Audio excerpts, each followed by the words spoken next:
Hello students, good morning and welcome to my fourth video lesson on the story A Tale of Two Birds from your supplementary reader.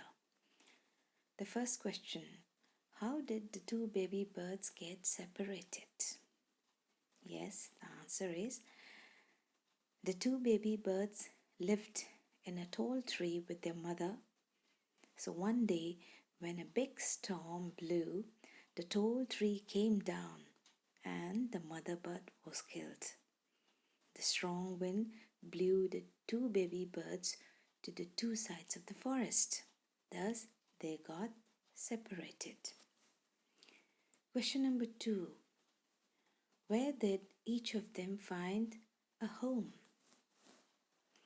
The answer is one of the young birds came down near a cave where a gang of robbers lived.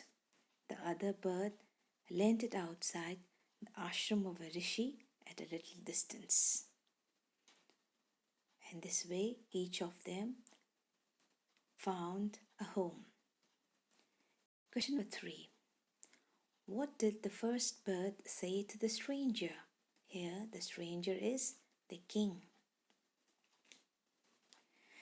The answer is the first bird gave hint to the stranger to leave the place at once. He called the robbers to hurry up and rob the man, means the king, of his jewels and his horse. Now, question number 4. What did the second bird say to him? Him means the king.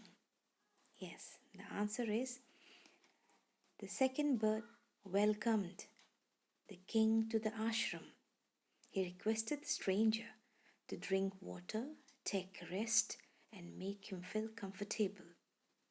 He also told him that his brother lived in the company of robbers, so he talked like them. Question number 5. How did the rishi explain the different ways in which the two birds behaved? The answer is the king asked the rishi about the different behavior of the two birds. The rishi explained that the different behavior of the two birds was due to different company in which they lived in. The rishi explained that the first bird repeated the words of the robbers. The second bird repeated what he used to hear at the ashram. Question number 6. Which one of the following sums up the story best? There are 3 options given. Out of this, one option will sum up the story in the best way. So the 3 options are: a bird in hand is worth 2 in the bush. Second option, one is known by the company one keeps. Third option, a friend in need is a friend indeed. So out of these 3 options, which one sums up the story in the best way?